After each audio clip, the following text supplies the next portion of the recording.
ನಿಮ್ಮ ಮನೇಲಿ ಒಂದು ಪಾರ್ಟಿ ಮಾಡ್ತೀರಾ, ಯಾನ್ ಕರೆದು ಊಟ ಹಾಕ್ತೀರಾ? ತಾಳ್ಮೆ ಇದ್ದರೆ ಸಕ್ಸಸ್ ಬರ್ತದೆ. ಹಿಂದಿನ ಜನ್ಮದ ಪಾಪಕರ್ಮಗಳು ಏನಾದರೂ ಈ ಜನ್ಮಕ್ಕೆ ಟ್ರಾನ್ಸ್ಫರ್ ಆಗುತ್ತಾ? ಎಲ್ಲ ಹಿಂದಿನ ಜನ್ಮದ್ದೇ ಅಂತ ಭಾವಿಸ್ಬೇಕಾಗಿಲ್ಲ. ನಮಸ್ಕಾರ ಗುರುದೇವ್. ನಾನು ಕಾವ್ಯ ಶಾಸ್ತ್ರಿ ಅಂತ, ನಟಿ, ನಿರೂಪಕಿ, ಹಾಗೆ ಒಂದಷ್ಟು ಧರ್ಮದ ವಿಚಾರಗಳಲ್ಲಿ ತೊಡಗಿಸ್ಕೊಂಡಿದ್ದೀನಿ. ನಮ್ಮ ಅದ್ವೈತ ಸಿದ್ಧಾಂತದ ಪ್ರಕಾರ ಅಹಂ ಬ್ರಹ್ಮಾಸ್ಮಿ ಅಂತ ಹೇಳ್ತಾರೆ. ಅಂದರೆ ನನ್ನೊಳಗೆ ಎಲ್ಲವೂ ಇದೆ, ಬ್ರಹ್ಮಾಂಡವೂ ಇದೆ, ನಾನೇ ಬ್ರಹ್ಮ ಅಂತ. ಆದರೆ ಎಲ್ಲೋ ಒಂದು ಕಡೆ ನನ್ನೊಳಗೆ ದೇವರಿದ್ದಾನೆ ಅನ್ನೋದಕ್ಕೂ, ದೇವರನ್ನು ನಾನು ಪೂಜೆ ಮಾಡೋದಕ್ಕೂ ಆ ಅದ್ವೈತ ಸಿದ್ಧಾಂತವನ್ನು ಅಳವಡಿಸ್ಕೊಳ್ಳುವಂತಹ ಮೊದಲನೆಯ ಹೆಜ್ಜೆ ಯಾವ ಕಡೆ ಇದೆ ಅಂತ ದಯವಿಟ್ಟು ಹೇಳ್ತೀರಾ? ಈಗ ನಮ್ಮಲ್ಲಿ ಸಂಸ್ಕೃತದಲ್ಲಿ ಅದು ಇದಿದೆ, ದೇವೋ ಭೂತ್ವ ದೇವಂ ಯಜೇತ್ ಅಂತ. ಅಂದರೆ ನಮ್ಮ ಒಳಗಡೆ ದೇವತೆಗಳನ್ನ ಸ್ಥಾಪನೆ ಮಾಡಿಕೊಂಡು ದೇವತೆಗಳಿಗೆ ಪೂಜೆ ಮಾಡಿ ಅಂತ. ಅಂದರೆ ನೋಡಿ, ನಿಮಗೆ ಇವಾಗ ಪಾರ್ಟಿ ಕರಿಬೇಕಿದ್ರೆ ಯಾರು ಕರೀತಾರೆ? ನಿಮ್ಮ ಸ್ತರದಲ್ಲಿರೋರು ತಾನೇ ಕರೀತಾರೆ. ಇವಾಗ ನೀವು ನಿಮ್ಮ ಮನೇಲಿ ಒಂದು ಪಾರ್ಟಿ ಮಾಡ್ತೀರಾ, ಯಾರು ಕರೆದು ಊಟ ಹಾಕ್ತೀರಾ? ನಮ್ಮ ಸುತ್ತಮುತ್ತಲು ನಮಗೆ ಹತ್ತಿರದವರು. ಹಾಗೆ ನಾವು ದೇವರಿಗೆ ಹತ್ರ ಅಂತ ಭಾವಿಸ್ಬೇಕಾದ್ರೆ ನಮ್ಮಲ್ಲೂ ಆ ದೈವತ್ವ ಇದೆ ಅಂತ ಅನ್ನೋದು ಭಾವಿಸ್ಕೋಬೇಕು. ಅದಕ್ಕೋಸ್ಕರ ಇವಾಗ ನಮ್ಮಲ್ಲೇನು ಯಾವುದೇ ಪೂಜೆ ಮಾಡಿದ್ರೂ ಮೊದಲು ಅಂಗನ್ಯಾಸ, ಕರನ್ಯಾಸ ಅಂತ ಮಾಡ್ತಾರೆ. ಅಂದರೆ ನಮ್ಮ ಶರೀರದ ಎಲ್ಲ ಕಡೆಯಲ್ಲೂ ದೇವತೆಗಳಿದ್ದಾರೆ ಅನ್ನೋದನ್ನು ತಿಳ್ಕೊತಾರೆ. ಇದ್ದೇ ಇದ್ದಾರೆ, ದೇವರು ಎಲ್ಲ ಕಡೆ ಇದ್ದಾನೆ. ಇವಾಗ ಗಾಳಿ ಎಲ್ಲ ಕಡೆ ಇದೆ, ತುಂಬ ಸೆಕೆ ಆಗ್ತಿದೆ ಅಂತ ಇಟ್ಕೊಳ್ಳಿ, ಏನು ಮಾಡ್ತೀವಿ? ಗಾಳಿ ಇದ್ದರೂ ಸೆಕೆ ಆಗುತ್ತೆ. ಆವಾಗ ಏನು ಮಾಡ್ತೀವಿ? ಒಂದು ಫ್ಯಾನ್ ಪಕ್ಕದಲ್ಲಿ ಕೂತ್ಕೊತೀವಿ. ಆ ಫ್ಯಾನ್ ಪಕ್ಕದಲ್ಲಿ ಕೂತ್ಕೊಂಡ್ರೆ ಆ ಗಾಳಿಯ ನಮಗೆ ಅನುಭವ ಬರ್ತದೆ. ಹಾಗೆ ಒಂದು ಬೆಟ್ಟದ ಮೇಲೆ ಹತ್ತು ಕೂತ್ಕೊಂಡ್ರೆ ಆ ಬೆಟ್ಟದ ಮೇಲೆ ಗಾಳಿ ಬೀಸ್ತಲ್ಲ, ಅದು ನಮ್ಗೆ ಅನುಭವಕ್ಕೆ ಬರುತ್ತೆ. ಮನೆಯಲ್ಲಿ ಗಾಳಿ ಇಲ್ದಿದ್ರೆ ನಾವು ಬದುಕಕ್ಕೆ ಆಗೋದಿಲ್ಲ. ಹಾಗೆ ದೇವರು ಎಲ್ಲ ಕಡೆ ಇದ್ದರೂ ಸಹ ಕೆಲವು ಕಡೆ ಅದರ ಸಾಮೀಪ್ಯವನ್ನು, ಅನುಭೂತಿಯನ್ನು ಮಾಡಲಿಕ್ಕೆ ನಮಗೆ ಅನುಕೂಲ ಆಗುತ್ತೆ. ಅದಕ್ಕೋಸ್ಕರ ಈ ಪೂಜೆ, ಪುನಸ್ಕಾರ, ಭಕ್ತಿ ಇವೆಲ್ಲ ಮಾರ್ಗಗಳು. ಅದ್ಭುತ. ನಮಸ್ತೆ ಗುರುಜಿ, ನನ್ನ ಹೆಸರು ಚೈತ್ರ ವಾಸುದೇವನ್ ಅಂತ. ಇವಾಗ ಎಲ್ಲ ಕಡೆ ಕಾರ್ಮಿಕ್ ಲೂಪ್ ಅಂತ ಹೇಳ್ತಾರೆ. ಸೊ ಈ ಜನ್ಮದಲ್ಲಿ ಕಾರ್ಮಿಕ್ ಲೂಪ್ ಅಥವಾ ಪಾಸ್ಟ್ ಕರ್ಮದಿಂದ ನಾವು ಹೊರಗೆ ಬರ್ಬೋದಾ? ಪೀಪಲ್ ಸೇ ನೀವು ಹೀಲ್ ಆಗಿ just accept and let go, love yourself and become strong ಅಂತ ಹೇಳ್ತಾರೆ. But I see cheaters, they carry no burden, liars succeed and kind people are the ones who are crushed by accepting karma. ಅವರು ನಮಗೆ ಮಾಡಿರೋ ನೋವು ಅವರಿಗೆ ಅರಿವಾಗೋದನ್ನು ನಾವು ಈ ಜನ್ಮದಲ್ಲಿ ನೋಡ್ಬೋದಾ? ನಾವು ಅನ್ಕೋತೀವಿ ಅವರೆಲ್ಲ ಕೆಟ್ಟದೆಲ್ಲ ಮಾಡಿಬಿಟ್ಟು ಅವರು ಮಜಾ ಮಾಡ್ತಾ ಇದ್ದಾರೆ, ಜಾಲಿಯಾಗಿದ್ದಾರೆ ಅಂತ. ಅದು ನಮ್ಮ ಅಭಿಪ್ರಾಯ ಅಷ್ಟೇ ಹೊರತು, ನೀವು ಅವರಲ್ಲಿ ಸ್ವಲ್ಪ ಅವ್ರ ಮನಸ್ಸಿನಲ್ಲಿ ಹುಕ್ ನೋಡಿದ್ರೆ ಅವರು ಸರಿಯಾಗಿ ನಿದ್ದೆ ಬರೋದಿಲ್ಲ, ಅವ್ರು ಯಾವುದ್ರಲ್ಲೂ ರುಚಿ ಇರೋದಿಲ್ಲ, ಒಳಗಡೆ ಭಯ ಇರ್ತದೆ, ಏನೋ ಆಶಂಕೆ, ಪರಿತಾಪ ಇವೆಲ್ಲ ಮರೀಲಿಕ್ಕೆ ಕುಡಿದ್ಬಿಡ್ತಾರೆ. ಹೆಂಡಾಗಿ ಕುಡಿದ್ಬಿಟ್ರೆ ಒಂದಷ್ಟು ಹೊತ್ತು ಅವನಿಗೇನು ಗೊತ್ತಾಗೋದಿಲ್ಲ. ಈಗ ಯಾತಕ್ಕೆ ಈ ಯಾವುದೇ ಥರ ತಪ್ಪು ಮಾಡಿದವರು ಕುಡಿಯೋದು ಯಾತಕ್ಕೆ ಅಂತಂದರೆ, ಅವ್ರ ಮನಸ್ಸಾಕ್ಷಿ ಅವ್ರಿಗೆ ಸುಮ್ಮನೆ ಇರ್ಲಿಕ್ಕೆ ಬಿಡ್ತಾ ಇಲ್ಲ, ಅಲ್ಲೆಲ್ಲೋ ಚುಚ್ಚುತ್ತಾ ಇದೆ. ವಿಶಾಲ ದೃಷ್ಟಿಕೋನ ನೋಡಿದ್ರೆ ಕನಿಕರ ಬರ್ತದೆ. ಇದರಲ್ಲಿ ಬಂದು ಬೇರೆಯವ್ರಿಗೆ ನೋವು ಮಾಡಿದ್ದಾರೆ, ಯಾಕೆ ಅವ್ರ ಆಸೆ ಹೆಚ್ಚು, ಬೇರೆಯವ್ರಿಗೆ ನೋವಾಗ್ತಾ ಇದೆ ಅಂತಕ್ಕಂಥ ಸೆನ್ಸಿಟಿವಿಟಿನೇ ಇಲ್ಲ. ಹಾಗೆ ಮಾಡಿರ್ತಾರೆ. ನಮ್ಮಲ್ಲಿ ಎಷ್ಟೋ ಜನ ಇನ್ನರ್ ಸಿಟಿ ಗ್ಯಾಂಗ್ ಮೆಂಬರ್ಸ್, ಇವ್ರು ಎಷ್ಟೋ ಜನಕ್ಕೆಲ್ಲ ಬಾಧೆ ಮಾಡಿದವರು, ಅವ್ರಿಗೆಲ್ಲ ನಾವು ತರಬೇತಿ ಕೊಟ್ಟಾಗ ಅವರೆಲ್ಲ ಅದೇ ಹೇಳಿದ್ರು, ಗುರುದೇವ್ ನಮ್ಮನ್ನು ಯಾವತ್ತಾದರೂ ಭಗವಂತ ಕ್ಷಮಿಸ್ತಾನ ಅಂತ. ವಿನ್ ಆಗೋ ಒಂದು ಫೀಲ್ ಯಾವಾಗ ಬರುತ್ತೆ ಗುರುಜಿ? ಎಲ್ಲರೂ ನಮಗೆ ನೋವು ಮಾಡ್ತಾರೆ, ಅವ್ರಿಗೆ ನಮ್ಗೆ ನೋವಾಗಿರೋದು ಅರ್ಥ ಆಗಿದೆ ಅಲ್ವಂತ ನಮಗೆ. ಅವ್ರನ್ನ ಬಿಡಿ, ಮುಳ್ಳು ಕಾಲಕ್ಕೆ ಚುಚ್ಚುತ್ತೆ, ಆದ್ದರಿಂದ ನೀನು ಮುಳ್ಳನ್ನ ಎತ್ಕೊಂಡು ನಾವು ನಮಗೆ ಚುಚ್ಕೋಬೇಕಾ? ಆ ಮುಳ್ಳಿಗೆ ಏನಾದರೂ ಗೊತ್ತಾಯ್ತಾ ಅನ್ನೋದಕ್ಕೆ ನಾವು ಯಾಕೆ ಮಾಡೋಕ್ಕೆ ಹೋಗ್ಬೇಕು? ಅಲ್ಲ, ಅವ್ರು ನೋವು ಕೊಟ್ಟಿದ್ದಾರೆ. ಇದರಲ್ಲಿ ನೋಡಿ, ನೋವು ಕೊಟ್ಟರೆ ಬರೀ ಅವರೇ ಅಲ್ಲ, ನಾವು ಅದರಲ್ಲಿ ರೆಸ್ಪಾನ್ಸಿಬಲ್. ನಾವೇನು ಮಾಡಿರ್ತೀವಿ, ನಾವು ನಮ್ಮ ಹೃದಯವನ್ನು ಅಥವಾ ನಾವು ನಮ್ಮ ಮನಸ್ಸಿನಿಂದ ಏನೋ ಅವರಿಗೆ ಒಂದು ಬಾಂಧವ್ಯವನ್ನು ಉಂಟು ಮಾಡ್ಕೊತೀವಿ. ನಮ್ಮ ಬಾಂಧವ್ಯದಿಂದ ನಮಗೆ ತೊಂದರೆ ಆಗಿರ್ತದೆ. ಆ ಬಾಂಧವ್ಯ ಸರಿಯಾಗಿ ವಿವೇಕಪೂರ್ಣವಾಗಿ ಅವನು ಪರಿಶೀಲಿಸಿ ಮಾಡ್ದಿರ ನಾವು ಯಾವುದೋ ಒಂದು ಭ್ರಮೆಯಲ್ಲಿ ನಾವು ಒಂದು ಬಾಂಧವ್ಯದಲ್ಲಿ ಬಿಟ್ಟಾಗ ನಮ್ಗೆ ಅದು ನೋವು ಉಂಟು ಮಾಡ್ತದೆ. ನಾವು ಸ್ವಲ್ಪ ಧೈರ್ಯವಾಗಿ, ಬಲಿಷ್ಠರಾಗಿ ಇದರಿಂದ ನಾವು ಮುಂದೆ ಬರಬೇಕು. ಇವಾಗ ನೋವು ಪಟ್ರೇನೆ ನಾವು ಬಲಿಷ್ಠರಾಗದ? ವಿವೇಕ ಇದ್ದರೆ ನೋವು ಪಡಬೇಕಾಗಿಲ್ಲ. ನಮ್ಮ ವಿವೇಕ ಕಡಿಮೆ ಆದಾಗ ನಮ್ಗೆ ನೋವು ಖಂಡಿತ ಆಗುತ್ತೆ.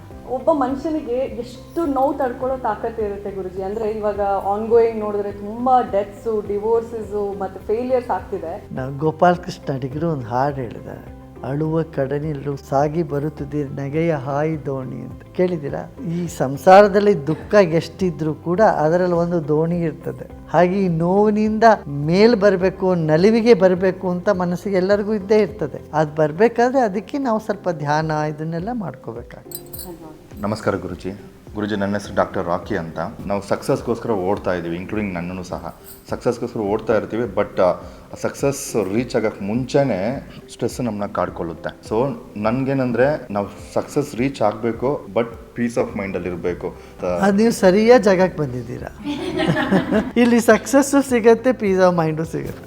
ಇವಾಗ ಯಾಕೆ ಇಲ್ಲಿ ಇಷ್ಟು ಜನ ಬರ್ತಾರೆ, ಇಲ್ಲಿ ಕೋಟ್ಯಾಂತರ ಜನ, ಅವ್ರ ಮನಃಶಾಂತಿನೂ ಸಿಗತ್ತೆ, ಅವ್ರು ಬಯಸಿದ್ದು ಅವ್ರೇನು ಬೇಡ್ತಾರೋ ಅವ್ರ ಕೋರಿಕೆ ಎಲ್ಲ ಈಡೇರ್ತದೆ. ಮತ್ತೆ ಈ ಥರ ಮನಸ್ಸಿನಲ್ಲಿ ತುಂಬ ನೋವು ಉಂಟಾಗಿದ್ರೆ ಆ ನೋವಿಂದ ಅವ್ರು ಹೊರಗೆ ಬರ್ಲಿಕ್ಕೆ ಸಾಧ್ಯ ಆಗ್ತದೆ. ಗುರುಜಿ, ಇನ್ನೊಂದು ಪ್ರಶ್ನೆ. ಇತ್ತೀಚೆಗೆ ನನಗೆ ಮಗು ಆಯಿತು, ನನ್ನ ಮಗ 2 ತಿಂಗಳು. ಸೊ ನಾನು ನನ್ನ ಮಗುಗೆ ಒಂದು ಮೆಸೇಜ್ ಪಾಸ್ ಮಾಡಬೇಕು, ಒಂದು ವ್ಯಾಲ್ಯೂ ಪಾಸ್ ಮಾಡಬೇಕಂದ್ರೆ ಏನು ಮೆಸೇಜ್ ಪಾಸ್ ಮಾಡ್ಬೋದು? ಏನಿಲ್ಲ, ಮೊದಲು 3 ವರ್ಷ ಆ ಮಗುವಿನಿಂದ ನೀವು ಕಲಿಬೇಕಷ್ಟೇ. ಮಗು ನಿಮ್ಗೆ ಇವಾಗ ಗುರು ಅಂತ ತಿಳ್ಕೊಳ್ಳೆ. ಮಗು ನೋಡಿ ಪೂರ್ತಿ ಯೋಗ ಮಾಡ್ತದೆ, ಹೆಂಗೆ ವರ್ತಮಾನದಲ್ಲಿ ಮಗು ಇರುತ್ತೆ, ಹಳೆದೆಲ್ಲ ಇಟ್ಕೊಡೋದಿಲ್ಲ. ಮಗು ನಗಬೇಕಿದ್ರು ಇಡೀ ಕಣದ ಅದು ನಗು ಬರ್ತದೆ. ಹತ್ರ ಕೂಡ ಪೂರ್ತಿ 100% 100ಕ್ಕೆ 100 ಅಳ್ತಾನೆ ಮಗು. ಹತ್ರ 1 ನಿಮಿಷ ಅಷ್ಟೇ, ಆಮೇಲೆ ನಗ್ಲಿಕ್ಕೆ ಶುರು ಮಾಡುತ್ತೆ.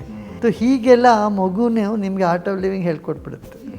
ಗುರುಜಿ ನಮಸ್ತೆ, ನನ್ನ ಹೆಸರು ವಿಖ್ಯಾತ್ ಅಂತ. ಇವತ್ತು ಯುವ ಜನತೆ ಎಲ್ಲಿ ಯಾವ್ದ್ರಲ್ಲೂ ಕೂಡ ಒಂದು ಸ್ಯಾಟಿಸ್ಫ್ಯಾಕ್ಷನ್ ಇರೋದಿಲ್ಲ, ಅವರಿಗೆ ಯಾವ್ದಾದ್ರೂ ಕೂಡ ಅದು ಕೈಗೆಟಕೋದಿಲ್ಲ, ಈ ರೀತಿ ಯೋಚನೆಗಳೆಲ್ಲ ಇರ್ತಾರೆ. ಯಾಕಂದ್ರೆ ನಾನು ಯಾವ್ದಕ್ಕೆ ಸಮಯ ಕೊಡೋದಿಲ್ವೋ ಅದು ನನ್ನ ಜೊತೆಗೆ ಉಳಿಯೋದಿಲ್ಲ. ಈ ಸಕ್ಸಸ್ ನಮಗೆ ಸಿಗ್ತಾ ಇಲ್ಲ ಜೀವನದಲ್ಲಿ ಅಂತ ಹೇಳಿದಾಗ ಈ ಯುವ ಜನತೆಗೆ ಈ ಸಮಯದ ವ್ಯಾಖ್ಯಾನವನ್ನ ತಾವು ಹೇಗೆ ಮಾಡ್ತೀರಿ? ಸಮಯ ಕೊಡೋದ್ರ ಜೊತೆಗೆ ತಾಳ್ಮೆನೂ ಬೇಕು. ಕೆಲವ್ರಿಗೇನು ತಾಳ್ಮೆ ಇರೋದಿಲ್ಲ. ಸಮಯ ಕೊಟ್ಟು ದಿನ ಇಡೀ ಒಂದು ತೋಟದಲ್ಲಿ ಕೆಲಸ ಮಾಡಿಬಿಟ್ಟು ಹಣ್ಣು ಬಂದಿಲ್ಲ, ಕಾಯಿ ಬಂದಿಲ್ಲ ಅಂತಂದ್ರೆ ಅದು ಕಾಯಿ ಬಿಡೋ ಸಮಯಕ್ಕೆ ಬಿಡುತ್ತೆ. ಆದ್ರಿಂದ ತಾಳ್ಮೆ ಬೇಕು. ತಾಳ್ಮೆ ಇದ್ರೆ ಸಕ್ಸಸ್ ಬರ್ತದೆ. ಇನ್ನೊಂದೇನು ಅಂತಂದ್ರೆ ಇವಾಗ ನಮ್ಗೆಲ್ಲ ತಕ್ಷಣ ಬರ್ನೇ ಆಗ್ಬಿಡ್ಬೇಕು. ಏನ್ ಮಾಡೋದು ತಕ್ಷಣ ಈಗಲೇ ಮುಗಿಸ್ಬಿಡ್ಬೇಕು. ಈ ರೆಸ್ಟ್ಲೆಸ್ನೆಸ್ ಇರೋದಕ್ಕೆ ಕಾರಣ ಮನಸ್ಸು. ಆ ಮನಸ್ಸನ್ನ ಶಾಂತ ಮಾಡೋದು ಬಹಳ ಅವಶ್ಯಕತೆ ಇದೆ. ಮನಸ್ಸು ಶಾಂತವಾದಾಗ ಅದು ತಾಳ್ಮೆ ಬರ್ತದೆ, ಆವಾಗ ಸಮಯದ ಅನುಭವ ಬರ್ತದೆ. ಈಗ ನೋಡಿ, ಸಮಯವನ್ನೇ ನೀವು ನೋಡಿದ್ರೆ ಒಳ್ಳೆ ಸಮಯದಲ್ಲಿ ಸಮಯ ಹೋಗೋದೇ ಗೊತ್ತಾಗೋದಿಲ್ಲ. ಯಾವುದೋ ನಿಮಗೆ ತುಂಬಾ ಇಷ್ಟವಾದ ಕೆಲಸ ಮಾಡ್ತಿದ್ರೆ ಅದು ಹೇಗೆ ಸಮಯ ಹೋಗುತ್ತೆ ಅನ್ನೋದೇ ಗೊತ್ತಾಗೋದಿಲ್ಲ. ಮತ್ತೆ ಕೆಲವು ಸಲ ಏನಾಗುತ್ತೆ, ಸಮಯ ತುಂಬಾ ಸ್ಲೋ ಹೋದಂಗೆ ಅನ್ನಿಸ್ತದೆ. ನಾನು ಪೂರ್ತಿ ಎಫರ್ಟ್ ಮಾಡ್ತಾ ಇದ್ದೀನಿ, ಯಾಕೋ ಕೆಲಸ ಆಗ್ತಾನೆ ಇಲ್ವಲ್ಲ ಅಂತ ಅನಿಸ್ತದೆ. ಮತ್ತೆ ಇನ್ನೂ ಒಂದು ಸಮಯ ಹೇಗೆ ಅಂತಂದ್ರೆ ಟೈಮು ಅದರ ಮೀರಿ ಹೋಗೋದು, ಕಾಲಾತೀತವಾಗಿರ್ತಕ್ಕಂಥ, ಅದೇ ಭಾವಾತೀತವಾದ ಧ್ಯಾನ ಮಾಡಿದಾಗ ನಮಗೆ ನಾನು ಎಲ್ಲಿದ್ದೀನಿ, ಎಷ್ಟು ಸಮಯ ಆಗಿದೆ ಏನೂ ಗೊತ್ತಾಗೋದಿಲ್ಲ. ಆ ಧ್ಯಾನದ ಅನುಭವದಿಂದ ಏನಾಗುತ್ತೆ, ಬೇಸರಕ್ಕೆ ದೂರ ಆಗತ್ತೆ, ಶಕ್ತಿ ಬರುತ್ತೆ, ಹುರುಪು ಉತ್ಸಾಹ ಬರುತ್ತೆ, ತಾಳ್ಮೆ ಬರುತ್ತೆ. ತಾಳ್ಮೆನೇ ಇಲ್ದಿದ್ರೆ ಸಮಯ ಯಾರು ಕೊಡೋಕ್ಕಾಗೋದೇ ಇಲ್ಲ ಅಲ್ವಾ? ತಾಳ್ಮೆ ತುಂಬ ಅವಶ್ಯಕತೆ ಇದೆ. ಮಂಗಳೂರು ಜನತೆಗೆ ತುಂಬ ತಾಳ್ಮೆ ಇದೆ.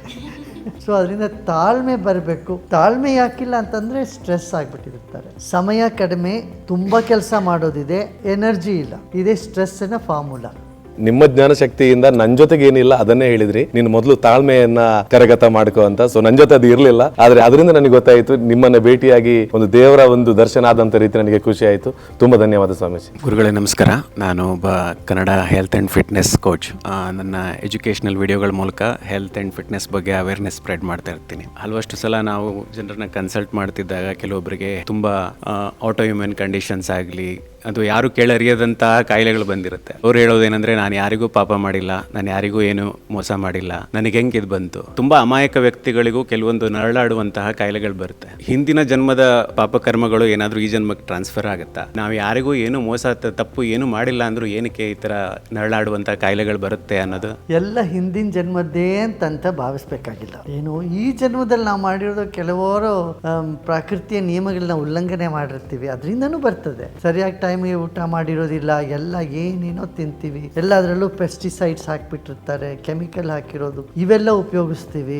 ಇದರಿಂದೆಲ್ಲ ಕಾಯಿಲೆ ಬರ್ತದೆ. ಇವಾಗ ನಾವು ಸಾಬೂನು, ಟೂತ್ ಪೇಸ್ಟ್ ಇವೆಲ್ಲ ಹಾಕೋತೀವಿ. ಇಷ್ಟು ವರ್ಷ ಆದ್ಮೇಲೆ ಹೇಳಿದ್ರು, ನಮ್ಮಲ್ಲಿ ಯಾವುದೋ ಒಂದು ಸಬ್ಸ್ಟೆನ್ಸ್ ಇದೆ ನಮ್ಮ ಟೂತ್ ಪೇಸ್ಟ್ ಅಲ್ಲ, ಅದರಿಂದ ಕ್ಯಾನ್ಸರ್ ಬರೋಕ್ಕೆ ಚಾನ್ಸಸ್ ಇದೆ ಅಂತ ಹೇಳ್ತಾರೆ. ಅದು ಜನಗಳು ಗೊತ್ತೇ ಇಲ್ಲ. ಇಡೀ ಪ್ರಪಂಚದಲ್ಲಿ ಈ ತರ ಕೆಲವು ಟೂತ್ ಪೇಸ್ಟ್ ಇಂದ ಕೂಡ ನಮಗೆ ಕಾಯಿಲೆಗಳು ಬರ್ಬೋದು ಅಂತ. ಹಾಗೆ ನಮ್ಮ ವಾತಾವರಣ ಪ್ರದೂಷಣದಿಂದ ಮುಕ್ತವಾಗಿಲ್ಲ.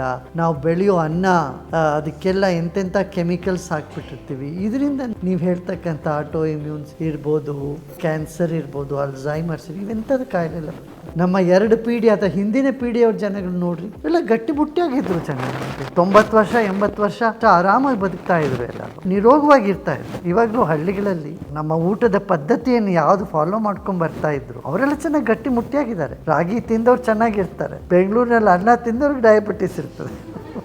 ಸೈಕೋಸೊಮ್ಯಾಟಿಕ್ ಇಲ್ನೆಸ್ ಅಂತಾರೆ ಕೆಲವೊಬ್ಬರಿಗೆ.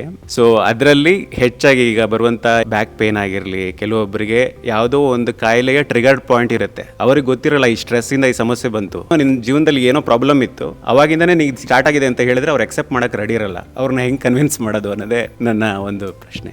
ಅದು ಒತ್ತಡ. ಸೈಕೋಸೊಮ್ಯಾಟಿಕ್ ಇಲ್ನೆಸ್ಸು 70% ಎಲ್ಲ ಡಿಸೀಸಸ್ ಏನಿದೆ ಸೈಕೋಸೊಮ್ಯಾಟಿಕ್ ಇರ್ತದೆ. ಇವಾಗ ನಮ್ಮಲ್ಲೊಂದು ನಾರ್ವೆ ಯೂನಿವರ್ಸಿಟಿನಲ್ಲಿ ಓಸ್ಲೋನಲ್ಲಿ ಒಬ್ಬರು ರಿಸರ್ಚ್ ಮಾಡಿದ್ದಾರೆ. ಅದರಲ್ಲಿ ಅವ್ರು ಏನು ಮಾಡಿದ್ದಾರೆ ಅಂತಂದರೆ, ನಮ್ಮ ಈ ಸುದರ್ಶನ್ ಕ್ರಿಯೆ ಮಾಡಿದಾಗ ನಮ್ಮ ಜೀನ್ಸಲ್ಲಿರ್ತಕ್ಕಂಥ ಜೀನೋಲಜಿ ಮಾಡಿದ್ದಾರೆ. ಜೀನ್ಸಲ್ಲಿರ್ತಕ್ಕಂಥ 300 ಜೀನ್ಸ್ ಏನಿದೆ ಈ ರೋಗಗಳನ್ನು ತಂದು ಕೊಡ್ತಕ್ಕಂಥದ್ದು, ಕ್ಯಾನ್ಸರ್ ಅಂತ ಕಾಯಿಲೆಗಳು, ಆಟೋ ಇಮ್ಯೂನ್ ಡಿಸೀಸ್, ಇದನ್ನೆಲ್ಲ ಕ್ರಿಯೆ ಮಾಡಿದಾಗ ಸಪ್ರೆಸ್ ಆಗುತ್ತೆ. ಅಂದರೆ ಈ ಜೀನ್ಸ್ ಆ್ಯಕ್ಟಿವ್ ಆಗೋದೇ ಇಲ್ಲ. ಆಮೇಲೆ ನಮ್ಮ ವಯಸ್ಸ್ಥಾಪನ ಅಂತ ನಮ್ಮಲ್ಲಿ ಆಯುರ್ವೇದ ಅದಾಗ್ತಾ ಇದೆ. ಟಿನೋಮೆಲಿಸ್ ಅನ್ನೋದು ದೊಡ್ಡದಾಗ್ತದೆ. ಇದು ತುಂಬ ಸೈಂಟಿಫಿಕ್ ಎಕ್ಸ್ಪೆರಿಮೆಂಟ್ಸ್ ಆಗಿದೆ. ಇದು ಸಾಕು, ಇದನ್ನು ನೋಡಿದ್ರೇ ಜನಗಳಿಗೆ ಗೊತ್ತಾಗ್ತದೆ. ಇವೆಲ್ಲ ನೋಡಿ, ನಾವು ಪ್ರಾಣ ಬರೀ ಉಸಿರಾಡೋದ್ರಿಂದ ನಮ್ಗೇನು ಬರುತ್ತೆ ಅಂತ ಅಂದ್ಕೊಂಡ್ರೆ ಅದು ತಪ್ಪು. ಉಸಿರಾಟವೇ ಎಲ್ಲವೂ ಅನ್ನೋದು ಗೊತ್ತಾಗ್ತದೆ ಅವ್ರಿಗೆ.